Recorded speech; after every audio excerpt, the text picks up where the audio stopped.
Before we start today's episode, I have some exciting news.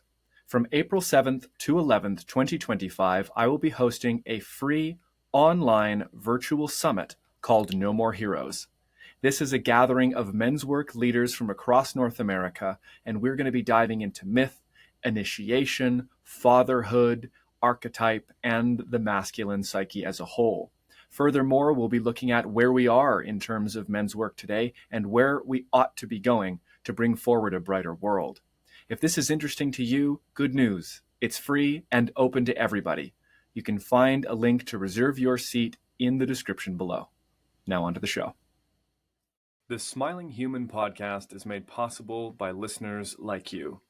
If you would like to experience more of these shows into the future, then please consider becoming a patron at patreon.com/thesmilinghuman. Hello, and welcome to The Smiling Human, where collectively we evolve through inquiry. Hello, everyone, and welcome to this episode of the Smiling Human podcast. Today, I'm speaking with Ian MacKenzie. Ian MacKenzie is a mythosomatic guide and filmmaker. He is also the founder of the Mythic Masculine, a platform dedicated to realigning masculinity with thriving life. For over 15 years, he's been tracking the global emergence of imaginal culture. From the desert of Burning Man to the heart of Occupy Wall Street, he has sought and amplified the voices of visionaries, artists, and activists who have been working towards planetary system change. He is the co-director of the Village of Lovers, as well as Lost Nation Road, Amplify Her, and Sacred Economics. Our conversation today focuses on the necessity and nature of myth for culture and masculinity more broadly. I hope you enjoyed this conversation. Fantastic. Well, Ian, welcome to the Smiling Human podcast. Thank you so much for being here. Thanks for the invitation, Oak. Yeah, so I'd love to start off the show with the question I ask each guest, which is, what is the last thing that made you smile? The last thing that made me smile. Well, let's see, a few days ago, I went on a hike with a friend that, we haven't had too much sun in this area. This is Vancouver Island. And we just got hit with a really beautiful afternoon on Sunday. And there's an area around this area where I live, but a place along the river that I had never hiked to. I always knew that there was a kind of a longer hike option in that particular area. But my friend, he had done it many times. And he's like, do you want to do the long loop? And I said, yeah, let's do it. So we basically got to really go for about a 2-hour hike. And we just had a beautiful spot where it's like a Gary Oak meadow kind of overlooking this glorious river. And he had some nice tea. So we got to sit in the sunshine, drink some tea, look out of this beautiful natural expanse. And life was certainly pretty good in that moment. And I'm pretty sure I smiled a few times at just the glory of it all. So that's what comes to mind right now. Beautiful. What rich, abundant beauty. I love that. Thank you for sharing, Ian. And the listeners would have had a bit of an intro to the work that you have done and are doing in the intro to the episode. And so rather than reiterating that, I had a warm curiosity to inquire about mythopoiesis and myth in general. I know that your own podcast, The Mythic Masculine, is focused around the intersection of many different topics, core to most of them being myth and masculinity. And so if you could offer the audience just a overview of what that term even means, mythopoiesis. Mm-hmm. Well, my understanding is that term itself was actually coined by J.R.R. Tolkien for, I suppose, describing what he did with Lord of the Rings, which was essentially like the creation of myth and maybe mythic worlds. And so that I believe was a sort of a seed of what then became known as mythopoetics, but somewhat like maybe a parallel influence, not necessarily a direct influence, because then the term mythopoetics began to describe what I think was picked up by folks like Robert Bly, of course, the accomplished American poet, who turned towards fairy tales and myth and mythopoetics pretty late in his life. There's actually an excellent documentary called A Thousand Years of Joy. I'm not sure if you've seen that yet, but it's about Robert Bly and his life. And it actually immensely enriched my understanding of the man who, again, I only really knew him from the chapter that he started getting into masculinity and, of course, Iron John, the book that ended up sort of sparking the whole men's mythopoetic movement in the early 90s.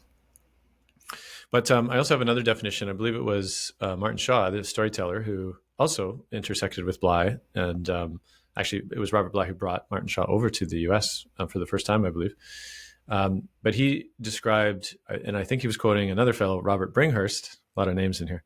Robert Bringhurst, who is he's sort of a sort of a language archivist, I suppose, or certainly an accomplished poet. He's an American, I think, but he lives close by, actually, here, one of the islands off the coast, Robert Bringhurst. And there's a understanding that mythopoetics is somewhere that it's like myth and story and poetry or culture itself have yet to diverge.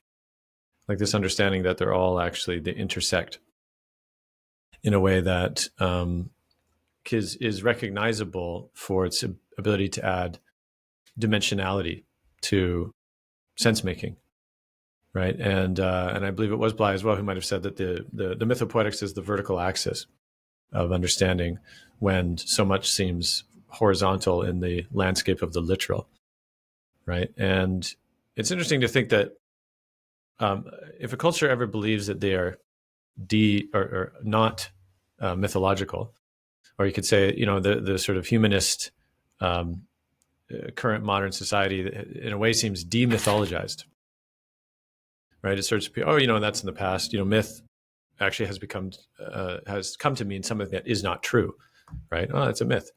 And it's interesting to track that, right? That we come to a time when myth is understood to simply be, something made up or quaint and not factually accurate, or these kind of things. But that just means that the mythic understanding has just gone underground, and that a culture that doesn't believe themselves to be mythically impacted or oriented is mostly dangerous, I think, because it just means it's there. They're just not willing to recognize it, right? You might say like the mythology that operates modern humans in this sort of emergent technocratic society is exactly that. Things like the myth of progress, like a mythology of it's always getting better, that the current modern humans are the best that there's ever been, right? From the sort of primitives in the past to the glory and in the ascent of modern day, and Elon Musk and all these characters, it's just right there for them as well. So a lot in there, but maybe that's good enough to kick us off for this conversation. Fantastic. Absolutely. There was a few major pillars within that I think offer meaningful direction for a conversation. And the first being the dimension of sensibility. I think that this is a really core piece to how important myth is when it comes to cultural narrativization, the understanding of what it means to be human, and also what it means to be a man inside of culture in today's world. And when you're speaking about sensibility, I am reminded of Jonathan Vervaeke's work and making things intelligible, and the meaning crisis in particular. And I think that there's a very potent overlap taking place between what could be called the meaning crisis and this demythologizing of our nature, of our culture, of our art, of our institutions. In a sense, when we have this new connotation of falsehood or quaintness to the word myth, we actually blind ourselves, in my opinion, to the meaning-making power inside of myth. In a sense, myth is populated by symbol, by archetype, by arc, by all of these different elements of the non-linear, non-direct use of language and capacity of meaning-making of the human psyche. And each of these pieces, the myth, the archetype, the symbol, to use a few, serve as the architecture of meaning-making and sensibility. We might think that we look out and recognize things as they are, but the science of perception tells us that is absolutely not the case, that our interpretive framework relies on suchness, likeness, similitude, metaphor, symbol, reference, and story in order to make any sense of the things that are going on. And so to bring this around and to perhaps offer a solidified trajectory, the demythologizing as it relates to the masculine role in society is one that I think contributes greatly to the suffering that we're seeing. And I'm curious what you think about the intersection of those two. Well, it's probably helpful too to make some, start to tease apart some of this. You could call it, eras of masculinity. If we're talking about, let's just say, masculinity in the West, and Bly does this in Iron John, right? He talks about the '50s man, right? As this often referred to by even modern day conservatives and alt-right folk as the sort of golden age, right? Traditional masculinity, when men were men. They knew what was theirs to do, to go to work, to provide. Woman was in the kitchen, taking care of the kids. They even have the hashtag now, trad wife. I don't know if you've seen that before, right? This sort of resurgence of this traditional wife, right? And there's a sense that feminism is the problem. Feminism was the thing that said, women, you can have more.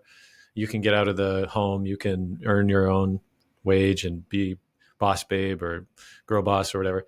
And they decry that as essentially like an upending of a proper order, a proper natural order of where men and masculinity was clear. And then, as we shifted into the sort of 60s, 70s, Bly calls this, it was the rise of the soft male, right? Of course, not across the board, of course not, but a sense that men needed to be more emotional, that it was in fact desirable to connect with the feminine, right, or their feminine, to access more emotions, to be able to articulate that. And on the one hand, that seems to be positive in the sense that men were able to tap more deeply into their inner landscape, which is also where the roots of the mythopoietic men's movement arose or came from as well. Bly talks about, apparently, he didn't really like even the term mythopoietic, right? He liked more this idea of calling the movement itself, right? Because again, a lot of people say it wasn't really a movement. Michael Meade also, who was one of the core trifecta, James Hillman, Robert Bly, Michael Meade, they were kind of like the main triad. But this idea that Bly just really wanted to call it something like the expressive men's movement, because he just wanted men to be able to like feel again and be able to express, right? To kind of awaken from this numbness. And so again, that kind of comes on the heels of the sort of 50s button-down man who, wasn't that emotional and couldn't articulate their landscape, stuffed it down with booze and alcohol, all that kind of stuff. And then now we've seen a swing as well since then, whereas this desire of men should be men again, men should be powerful. You see this a lot with the manosphere and this idea that men need to be competitive and dominant. And, they have a language now of like, the alpha male and the beta and all this kind of stuff, right? It's very hierarchically positioned. Where are you in the hierarchy? And this is totally understandable when you understand the water that we swim in, generally in the dominant society of the West, is what Rian Eisler would call a domination culture. Right? It's a culture that operates on subtle or overt forms of domination. And if somebody's wondering, like, what do you mean by that? It's basically there's ways in which you are essentially are coerced, right, or threatened to stay in line or else. Right? It's the punitive justice system where, of course, you step out of line, you commit a crime, and you do the time, as they say. And there's a resurgence of that. I think I even heard Trump, not too long ago, this is before the election, say something like, on his first day of office, he's going to crack down and all these offenders, right? They're going to be, I think he even threatened to have some kind of, violent heyday, basically, against criminals, because, the whole idea is that you just banish the criminals, banish the bad guys, and everything will be better. So again, this idea that that's even possible to discern the quote good from the bad with such clear delineation, that itself is it's sort of a warped understanding of the white knight, right? And again, Bly talks about this in Iron John. I mean, I'm referencing it quite a bit now, but talks about the red, the white, and the black. These are the three kinds of armor, right, that the young prince takes or wears in the tournament.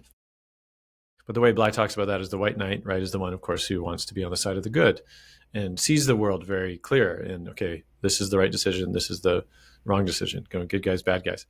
And that works somewhat ironically in the opposite as well, right? The bad guys always think they're the good guys, right? Or what they're doing is justified and justifiable. And that plays itself out over and over again. So I just say this in terms of, what are we referencing in terms of what is the ideal masculinity, right? It really depends often on who's doing the looking, what class are they from actually, right? And what are they told is the quote, right kind of masculinity. Certain qualities though seem present in different ways. What is strength, right? And depending on what paradigm of masculinity you're looking at, is strength vulnerability, which it seems to be more in the emotional quadrant, right, of masculinity, expressive masculinity. To be emotional is that's to be like vulnerable and emotionally accessible. Like that's the most ideal, right? That's the courage. A lot of the like Sacred Sons, these kind of guys, they're big on that stuff, connecting to the heart, which I agree with. And then at the same time, there's others who, again, traditional masculinity, if you call it that, it's about being stoic and not being emotional and getting the job done and neutralizing the enemy and these kinds of things that are venerated, more of the warrior class. So clearly, there's no sort of direct answers in a way, but there is a way to begin to again see how these forces intersect with each other and how these projections and idealizations, like where are they based in, right? Where are they coming from? And how might we more consciously create a diversity that, again, invites a kind of realignment with the masculinity that we actually need, which I believe, which is masculinity in service to life itself, instead of one that destroys life. It's really interesting to look at the progression of what the ideal masculine has been projected as or perceived to be through these cultural eras.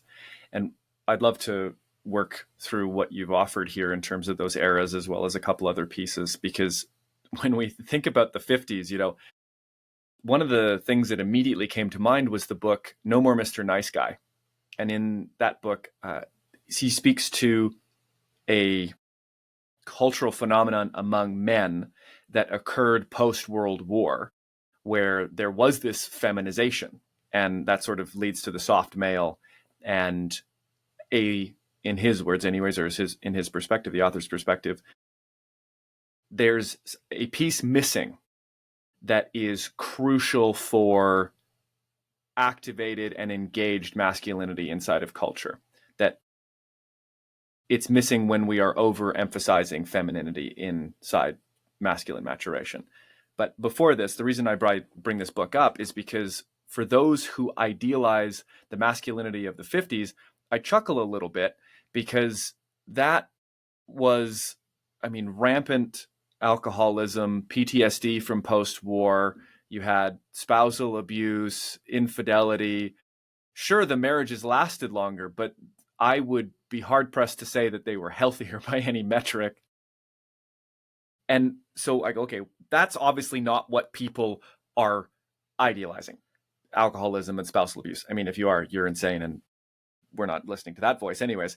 But what is it that's so attractive about that? And I think it's the difference between the role, what the role was. Okay, the man knows that he needs to provide and go do these things and be the strong man and stiff upper lip, yada, yada, versus having a place in general. And I think that that's one of the pieces insofar as the conversations I've had with men, more and more of what is ours, or what is rightfully for men or rightfully for the masculine, seems to be dissolving. And yeah, the fingers get pointed, right? Well, it's this cultural aspect, or it's this author, or it's feminism, or it's, whatever. The blame is not really the issue at question. The issue is, as far as I can see it, is that the majority of boys growing up don't have somewhere to be, a place to occupy. And the masculine is this spaciousness. It is taking up space. It is this expressive, this expansive. The yang aspect is the externalizing into the world. And so if there isn't somewhere from which a man can do this or a boy can learn to rightfully do this, it leads to a great deal of confusion. And this brings us around to the idea of hierarchy and this sort of resurgence of post-war American idealism. Don't get me wrong, I understand the virtue in many of the conservative values. I understand the virtue in many liberal values as well. I would posture that in many cases I find myself to be meta-political because the issues themselves are propositional, and that's where I would take my stance rather than in terms of a party or any sort of wing, so to say. But I digress. The hierarchy offers a very clear place for a man to be. If I know that there's a structure that I can be alpha or sigma or beta or whatever letter you want to use, there is somewhere for me to be, and there's a pathway that is clearly delineated for me to get there, immediately the problem of not having a place is solved. And so it's clung on to because it's intelligible, because it offers directive, it offers orientation, all of these things that satiate the famine of meaning. The last thing I'll say before I pass it back to you is the idea of ideal masculinity. And I love your offering, Ian, and it resonates deeply with my own heart and with my own work in this world with men and just in general, that service is really central. And how that service comes to be is kind of what I wrote in my notes as I was listening to you. Ideal masculinity is based on the individual's temperament, right? Like we cannot expect, and I think this is what we learned positively from the movement through the 60s and the 70s and the expansion of feminist philosophy, as well as other different schools of thought, that not every man is going to be stiff upper lip, super buff, aggressive, provider, multimillionaire, above 6 feet tall, whatever these weird ideals are. But that the idea that there is an ideal expression of masculinity for each man, I think is true. And I think that it comes through, at least in part, prioritizing looking inward at the authentic inner emotional and mental world and going, what does it look like for me to be in amplified service? What does it look like for me to be embodied in my masculinity? So a cloud of thoughts there. Number of threads. Let me see. I could pick up a few. I mean, one, I think that, you could, again, if you go back to the 50s for a second, I just listened to this talk on YouTube. It's by this author. She wrote a book called Before War. And what she was writing about, I just listened to the talk, which sort of encompassed her main points. But she was saying that the current paradigm that the West is, right, this hierarchy, structures of domination, when that's all you've known, or for many folks, right, if it's all we've known, it's hard to imagine that it could be otherwise, right? And that's why we have a lot of, scholarship or academia, or just a general sense of a perception that this is the way it's always been, right? Men are competing and at war with each other, and that's just the way it is. And women, should be subservient because the men are powerful in this other way, and they need to take care of the kids, and that's just how natural order works. But there has been cultures in the past and even present that actually don't follow that same model. And there's reasons for that, reasons in terms of the consequence of colonization and empire and all the rest. But just to know that there's a seduction in whatever paradigm you're in to cast the spell that it's always been this way.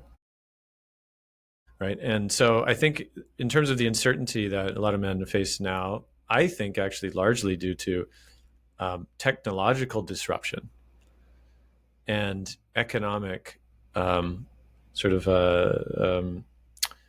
the word, like siphoning of the economic financial resource, up to the top percents, very few percent, 1% control X amount, but it's actually 0.001% control, trillions.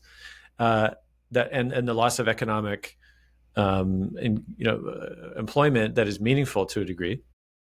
Like ultimately, I think that's the biggest indicator actually of men's crisis of meaning, it's not blaming women for taking their jobs or whatever it is. It's actually men feeling a sense of purposelessness, right? Because they actually have lost opportunity to feel purposeful, to participate in an economy meaningfully, and to afford things that are, afford a sort of standard of living that is comfortable enough, right? And in that sense, the story that they've been told, which is again to ascend, up the ladder as best you can, or control resource, or control economic power, because that's ultimately where power lies. For men that kind of go up that ladder and realize actually that it wasn't what they were sold, right? They feel like a sense of the emptiness or what the consequence was to pursue that dream. I mean, I'm thinking almost the Wolf of Wall Street, right? But I think Leonardo DiCaprio's character was somewhat of a sociopath too. But that kind of rapacious capitalistic paradigm, hypersexed as well, which is actually not a coincidence, right? Because in that paradigm, sex also becomes a form of domination, distraction, validation, right? Very different. So it's subsumed to this paradigm of domination and hierarchy. So in terms of, for men, I think the biggest poverty that a lot of men face too is not being invited into a meaningful cosmology, right? Of what are we here to do? What is meaningful, right? And what does it mean to not be in service of ego? And by that, even, I mean like the ego of empire, right? That men, I think, do have an innate longing to feel useful and purposeful. And when there's no substitute for that, I think Charles Eisenstein called this the great robbery, actually, in this piece he wrote quite a while ago, where he said that there's a time when youth, and we're just speaking to young men for a second, that, they come of age in their late teens, early 20s. And there is this longing, this feeling of like, okay, when am I really going to be told what's going on? Right? When am I going to be included in the big story of like, yeah, what does it all mean? Why am I here? Where are the adults that actually get it and can invite me into that, right? And a lot of youth go walkabout, right? They take a gap year. They sort of pursued on their own, as I did. I went to Australia, actually the furthest away I could get from where I was. And then, of course, found out from my time there that, oh, there I was again, right? I couldn't outrun the part of me that was vacant, like of wanting that sense of meaning, but couldn't find it and thought I'd find it elsewhere. And I should say that it wasn't ultimately mine to find either. And this is what I mean by the poverty of the lack of culture, because I don't think it's appropriate that youth have to craft their own sense of purpose and meaning, right? That's actually an anomaly. That when you're embedded in a meaningful community, or i.e. village, it's the mentors, it's the elders, it's the uncles, it's the aunties, it's everybody that's affirming to you, right? Who you are, what your medicine is, how to participate meaningfully. So it's not up to you as an individual. And I think, again, a lot of the self-mastery that we experience now, like a lot of people have this sense of, you have to master yourself fully and craft your own meaning and all this stuff too, is also, it's in the wake of something that's already happened, which is the loss of a cultural tapestry, which would have made it clear to you without needing to come up with yourself. So it's important, I think, with all these conversations as well, that's the sort of, my teacher, Stephen Jenkinson, would say, that's the crater that we're already in, right? You can almost call it the consequence of colonization already happened. And this is what we think has always been true, not realizing, right, what is rightfully not here, which should be. And again, last thing I'll say about this is why it was so impactful for me to go to a place like Tamera, the community in Portugal that I ended up spending 10 years making a documentary about, 4 visits over 5 years. And what was meaningfully experienced and kindled in me was what it actually may feel like to be embedded once again meaningfully with other people. And it affected me so deeply that I haven't stopped, being lit up and being of service to that ever since. Thank you, Ian. That's deeply insightful. And I think the crater, one of the consequences or the consequent attempts to claw our way out of that crater is the the postmodern thought movement, right? The basis that we, in fact, ought to generate our own meaning. And the sense that you said that it's unfair for young men, or I might extend that to say anyone, to be tasked with generating enough meaning to fill the void of not being invited into a meaningful cosmology is certain to generate existential dread and a lot of mental health crises, just relationship crises, social crises. There's no way that we can do that because it's not ours to do. And this idea of tapestry is deeply beautiful. And I think that it also harkens back to a point that we spoke about a little earlier about why this era of traditional American masculinity is attractive, because it offers a place. We might note that that tapestry is influenced by imperial thought, by a demythologized thought, by a desacralized mind, and a colonized mind in some sense. And yet the expectancy, the desire, the need to be placed somewhere in this larger tapestry of humanity, of nature, of life is so strong that we can look back to a time and say, yeah, well, we were all smoking cigarettes, getting drunk, and beating our wives, but it was probably better than now. It's like, wow, nope. But the need is still there. And that's quite potent. So I think there's a lot of threads we could pick up on. But before we do, let's take a short break and come back with the second half of the show. I hope you're enjoying the show so far. I wanted to take a brief moment to talk about just how you can help this show grow into the future. Did you know that we have an Instagram, a YouTube, and a Patreon? Probably. But if you're listening on YouTube, like many of you are, I would invite you to subscribe, to like this video if you've enjoyed it, and to leave a comment. Let me know what you thought. Let me know if you have any questions or maybe guests that you want me to interview. If you're listening on Spotify or Apple Music or any other podcast platform, then please take this moment to rate the show. All of these actions go a long way to helping the Smiling Human podcast reach more people and grow into the future. Thank you so much. Excellent. Well, we are now back with our second half, which means we are moving into the section called the Question of the Week. This is where I invite our guests to bring forward an inquiry, something that is important to them, meaningful, or a general curiosity that they want to share with the audience. So, Ian, what have you got for us this week?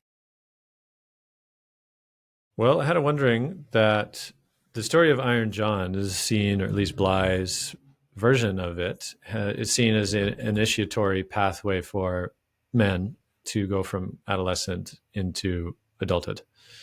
And I wonder for you, I mean, on the one hand, this story, right, has been around, I mean, maybe not a long time really in terms of, the wider mythic time, let's say 30 years or so, as it was revivified by Bly.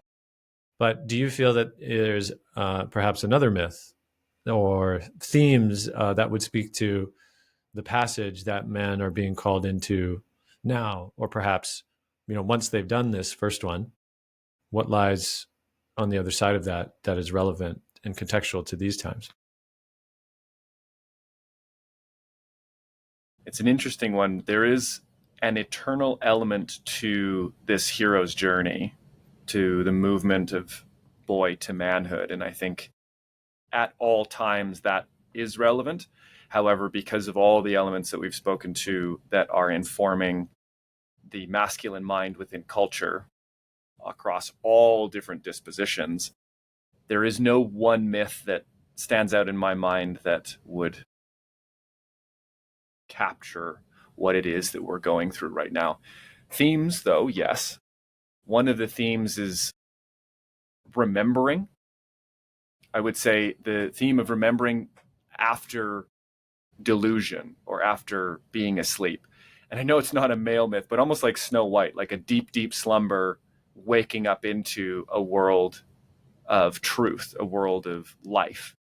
It seems to me that this deep and natural yearning that is coming forward within the masculine sphere to have a place, to have a purpose, to be pursuing something meaningful is so strong that it's able to, no matter what degree of illusion or disparate habituated nonsense that we might be perpetuating in our lives, it still pierces through. We have this deep impulse towards it. And so this idea of illusion, I don't have a place, there's no potency in masculinity, men aren't needed, this is some part of some cultural narratives that men have digested, versus it ought to be something different, right? There's illusion on both fronts. But breaking out of that and coming to the realization that there is a place for us, for you specifically, listener, like you, one of one, unique as you are, that theme of remembering, I think, is absolutely central. I think as well, I wanted to note that this hero's journey is the journey of the boy. And this is one of the pieces that I've been sort of grappling with in my study of symbol, my study of myth. I've been going through Mircea Eliade, I've been going through Jung, I've been going through, about to get into Edward Edinger as well, and just really digging my teeth into it and recognizing that so much of the talk or the podcasts or the work that I have witnessed and been a part of has been this support from boyhood to manhood, that journey. But what do we do when we're there? What do we do when the son has come home as a man? What do we do when the prince, so to say, has claimed his throne? What are the myths that inform how a man lives in his kingdom? And this is something that I see in part, say, we talked about J.R.R. Tolkien before in Lord of the Rings. There's some excellent expression of kingliness in those books and in those movies as well. But overall, I think there's an absence of those kind of myths that we could be wanting, are wanting, and would be deeply informative for us. But I'd be curious to hear what you have to say. Is there a myth that sort of encapsulates or speaks to this time in your mind? Mm-hmm. Well, it's interesting because, again, if we come to an understanding of where do myths come from, right? And one understanding is that myths come from the land, right? It's the land dreaming, and those are picked up by the humans who belong to that place and are able to bring expression to that and live it out, right? And this is the big shift too when you understand that in mythically alive cultures, it's not so much about, it's not like a myth is sort of dead on the page, right? That it's actually something that is enacted over and over again. And there's different ways of enacting, right, particular scenes of a myth, or how a boy, or how they correspond to specific places even, right?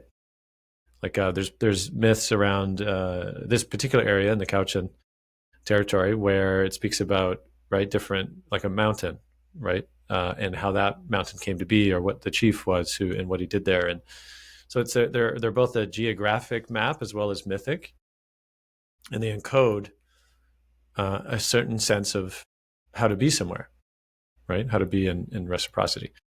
So from that understanding of myth and that they come from the land, that makes sense, certainly. And at the same time, I do think that there's a source of myth that comes through and is expressed through media, right? In different ways, like film, books, and that they're in some sense more contemporary, or at least the expressions are more contemporary, right? And I mean, Avatar is a very interesting example of that, right? If you kind of release it from, a Hollywood film, that you see like a very archetypal battle happening, right? And you can say, well, James Cameron came up with this, but I saw some chart, it was, I think, when Avatar 1 came out, and it was like showing the different story points of a certain reoccurring motif, right? Of the white savior. Well, I mean, it was one criticism, of course. In this case, he sort of paired it with like Last of the Mohicans or Pocahontas or whatever. Like there was just saying, oh, this is an interesting reoccurring motif, right? It's the white savior myth. So that's one example of looking at that film artifact in a way. It's just that reiterating again.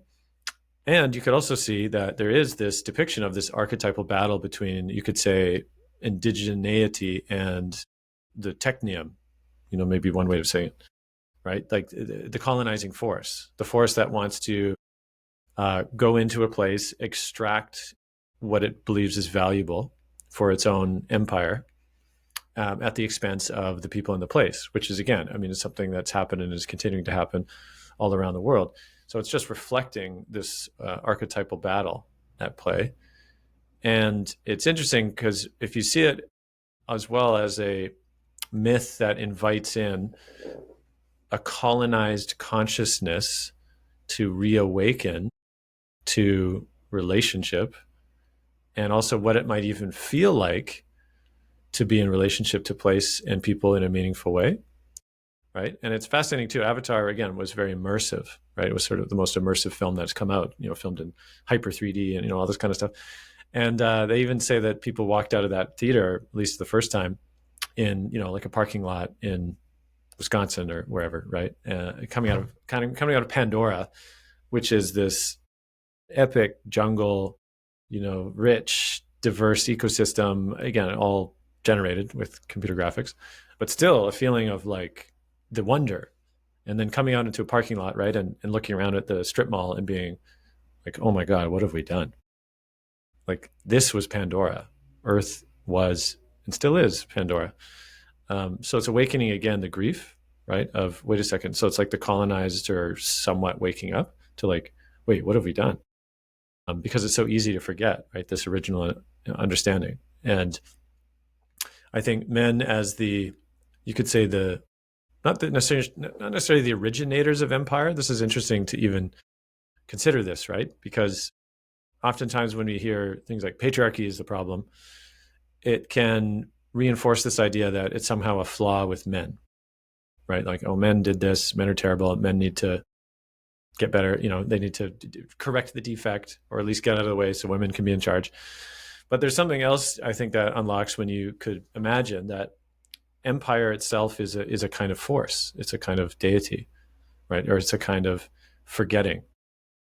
And this is also where, for example, another powerful myth that came out, based on a book, which I'm sure you've seen, The Never-Ending Story, right? Which is, I saw that when I was a kid and it's affected me deeply, right? And, not to give away too many spoilers, but that story, The Never-Ending Story, which again is such a beautiful articulation of life, like the infinite game of life, right? The never-ending story, is at deep peril by this something that emerges called the nothing, right? That wants to eat and take away and starts destroying the alternate fantasy reality, at least that is in the story.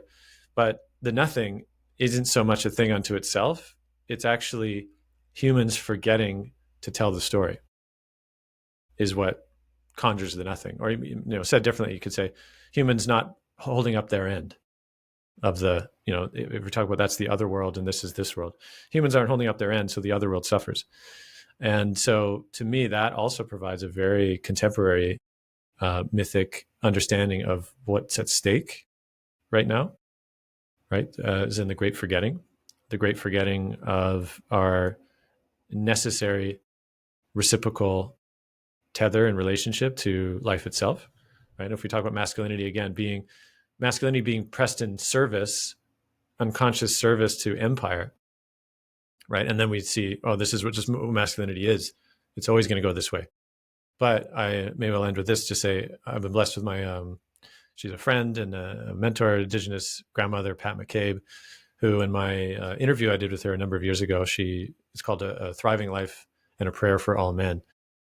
And she offers a beautiful blessing for men, basically inviting them into what she calls the paradigm of thriving life, which is that you do have a necessary place to play. And I know you've been sort of pressed into service, coerced, right, into be tools of empire, when actually, you don't really want that. Your heart doesn't really want that. You want to feel like you matter, of course, but that you're also connected to a much vaster, beautiful story of which you are not the center of the story, right? That's the ego thinks it's the center of the story. But you're not the center, but you are part of that story.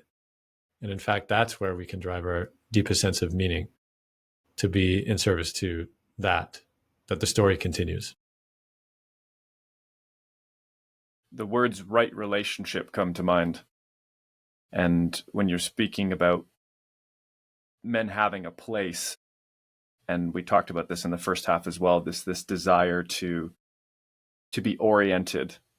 And it's interesting when we speak about empire, because empire does tie, obviously, deeply into this idea of a dominance hierarchy. And it's almost as though empire is the idol.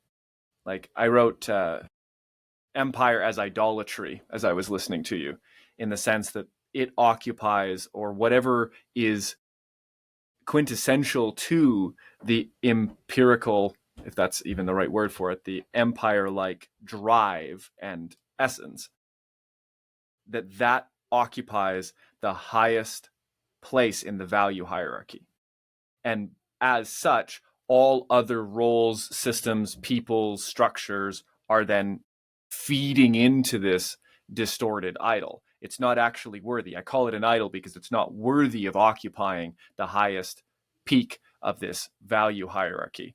And for those listeners who it may not be clear for, there is a meaningful distinction between a dominance hierarchy and a value hierarchy. And not all hierarchies are dominance based either. There's many different other kinds.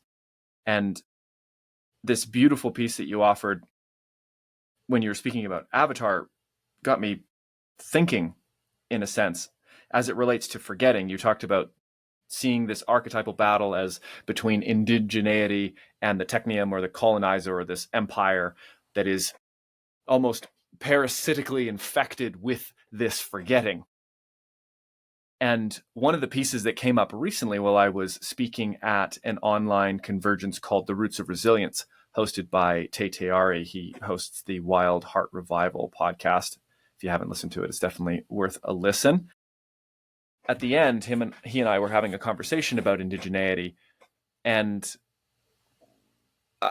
I wonder what you think about this. This takes us a little bit away, but I do genuinely value your insight here, and it might be an interesting note to close on here. My disposition is such that if we are earthborn, then we are indigenous to Earth, and that there are primary peoples, custodians of land, of islands, of spaces, of living earthen architecture. There are people who are secondary people who show up later. There's the colonizer who comes to take, right? There's all of these different things. But indigeneity seems to be on a spectrum, in a sense, insofar as all of us are earthborn, indigenous in this sense, and that we have a place on Earth, and we have to remember that we have a place on Earth, and that that's a part of the forgetting, is that when we forget that we actually belong to the Earth, then we forget the responsibility we have to the Earth, to all of our more than human kin, to all of our kin in different nations on different lands, and these types of things. But the archetypal battle, the idea that indigeneity is on one side and the colonizer is on the other, it almost might be recapitulated to say that the battle is between those who live in the knowing of their place in unity, active and embodied in their responsibility, in their heart, in their wholeness, and those who have forgotten and are chasing a false idol. How does that land? Yeah. I mean, this is, I think, also helpful to employ the work of James P. Carse. He wrote the book Finite and Infinite Games. Not sure if you've read it or touched on it here. Yeah, it's a really, really powerful look at this understanding through this lens, which he basically breaks down this idea between, again, finite games and infinite games. And he has, there's rules that govern a finite game and rules that govern an infinite game. And he says, in a finite game, you play to win. And we could be talking about a soccer match. We could, it's like, in a finite game, you play to win.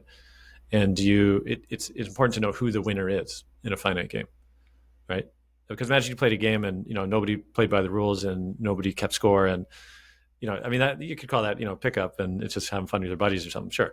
But in terms of an actual structured finite game, it's like, yeah, you want to know who the winner is. On the contrast, infinite game is you play to keep playing, right? The point of the game is to perpetuate the game itself. And there's something around this idea that the colonization or empire itself, right, more broadly, and by empire meaning, yeah, the willingness to essentially supersede your own or the boundaries of place and begin to take, right, and usurp and encroach and swallow up other people, places, cultures because of this insatiable desire for more, right? It's never enough. It's more, more, more. That is a finite game, right? Because the final outcome of that is a dead planet, right? And you could say the economic system as it's structured now, hyper-masculine, sort of abstract fantasy, right, on top of actually the, quote, real, as in the natural, touchable landscape of things, right? Now we have even crypto stuff, which, again, it's mixed about whether or not that's a good thing. A lot of people who are fanatics about it say this is the revolution. This is going to change everything. So far, I don't know. I see a lot of people getting sucked up into numbers and tickers on screens and lost in this like slot machine, right? Which is also a dangerous thing, I think. But there's the current economic system itself, which again perpetuates a system that is always insatiably seeking more, is a finite game. Now, you could even say the life prolonging technologies and the people, right, that want to persist forever, of which I'm sure there's a bunch of them now. The folks who, one percenters and have a bunch of money, right? They're now really trying to figure out, how can I live forever, right? Because I don't want to die. I want to persist. Now, the challenge with that, of course, is that a system that never willing to die means that it will just consume everything else to support your own perpetuation or its own perpetuation, right, at the expense of everything else, and call that worth it. And so there's also a mythic understanding from, I think, older goddess worshiping cultures, that they had this recognition that they call it the law of infinite return, right? Which is that, when it's your turn to die, that you are being gathered up into the great cosmic unfolding of life, and that you will return. And I mean, I don't know if that's specifically reincarnation or, Buddhist or Hindu mythologies. I'm not really touching on that, but like a sense that you never exit, you don't go to nothing, right? Because the great fear that lies at the heart of empire is nothingness, right? This is the great fear of death as well that's plagues so many when they get to that threshold. And my teacher, Stephen Jenkinson, worked in hospice care for many years. He spoke about this at length, right? That folks would get to that threshold and then like this complete terror would overtake them. More often than not, even the ones that had some religious, sense of, or even Buddhist, it doesn't matter. It's all Maya, but they'd get there and be like, holy shit, this is a huge threshold. Because there's this fear of that after this, there's nothing, right? To be or not to be. And so I believe that's what perpetuates empire as well. The impulsive empire. It doesn't want to not exist, right? It presses everything to its service. Now, from a deeper understanding of being invited into a meaningful cosmology, where, for example, you become an ancestor, right? Until you cycle back again, as a lot of indigenous understandings seem to be, that it's not so. I'm sure there's fear and there's pain and there's grief, obviously, but it doesn't mean it's existential nothingness that awaits you, and that matters actually to how you're willing to live life and what your responsibility is to your land, the land that you're on, and people that were there before you and the people that come again. So that is the willingness to participate in the infinite game.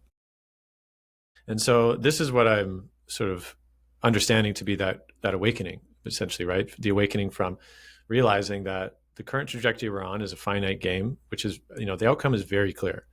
Like, it's not hard to see. And the climate change consequences and societal breakdown and the shift towards fascism, all of these are part of the symptoms. right, of the more uncertainty that has been unleashed by the impact of empire, and the invitation again and again and again. Maybe this, I'm hearing Mary Oliver now, the wild geese. Just the invitation is that life is constantly beckoning us back and saying, hey, come, you're still part of the story if you're willing, come home again. Mm-hmm. Beautifully put, brother. The dance between the finite and the infinite game speaks a lot to the research of Dr. Piaget and the developmental psychology of play that he worked on. And when we distill that, the essence of his work out could be, at least on one axis, be distilled as the best way to play is not to win, but it's to ensure that you can continue playing for as long as possible. It's iterative, right? Mm-hmm. And what's interesting is that when we look at that research, and this will be, I suppose, the closing point here, that the aspect that informs the individual in a way that allows them to play the infinite game, at least insofar as we're talking about social development, is this sociability. It is rooted in empathy. It's rooted in this reciprocal exchange and being able to, as an innate capacity, put ourselves in somebody else's shoes. And what's interesting is that you spoke earlier about the Wolf on Wall Street and noting that DiCaprio's character was likely a sociopath. Well, sociopathy and psychopathy and borderline personality disorder, narcissistic personality disorder, these are all antisocial personality disorders. And what they do when they are activated is that they will sacrifice relationship for short-term gain. That the sociopath or the psychopath will sacrifice relationship for short-term gain. And this is that emptiness, right? It is really this false idol of empire, the false idol of the ego self, the false idol of the one who is in charge of making all of the meaning, the ultimate meaning maker, the ultimate myth maker. There's a lot of different pieces in here. So I think that's a really beautiful way to wrap this up. Ian, thank you so much. I'd love to offer you the opportunity to let the people know who are listening, if they're curious about maybe some of the documentaries you've made, the work that you're offering out on Vancouver Island, or anything else that you've got going on. What's alive for you and where can they find you? Yeah, thanks, Oak. So if men want to connect, well, men and women actually, because there's some offerings for women as well, but if they want to connect with the Mythic Masculine, you head to themythicmasculine.com, as well as the film that was named about the community of Tamera in Portugal. That film is called The Village of Lovers, which we have our global release. I'm not sure when this will be published, but in late January, we'll have our final global release of that film. You can check it out, thevillageoflovers.com. And as far as in-person offerings as well for men, we particularly focus on creating ritual spaces for kind of like a repatterning and reclamation of eros, of life energy, that primal intelligence of life, and healing shame around sexuality. And again, coming back into right relationship with this energy and putting it in service to life. So much of the themes that we touched on here have certainly been what has emerged for myself and my collaborator, Deus Forte, who I understand also has been on the show. That this is where we're most jazzed about, is creating these kinds of spaces for men. So again, they can reawaken, repattern, and then repurpose that potent life force towards being in service. Beautiful. And as always, all of that information will be down in the show notes and the link description. Ian, thank you so much for your time, your contribution, and your wisdom. It's been an absolute pleasure to speak with you today. Thanks, Oak. Thanks for having me. And that concludes this episode of the Smiling Human podcast. Thank you so much for listening. But before you go, I have 2 invitations for you. The first invitation is to receive a free gift. I've created a free insight journal. This is a 30-day self-reflection and introspection journal that you can download at no cost in the description below. Go have a look and join the journey. The second invitation I have for you is, if it feels within your means and possible for you, then please head over to patreon.com/thesmilinghuman. Becoming a patron will give you access to perks like behind-the-scenes footage and access to live Q&As with me monthly. You also get voting privileges to help pick new guests or to help guide other episode content. Truly, the support of listeners like you, paid or unpaid, goes a long way. So if you can like, share, subscribe, and give a rating on the podcast app, all of that goes a long way. Thank you to each and every one of you who's been on this journey with me. See you again soon.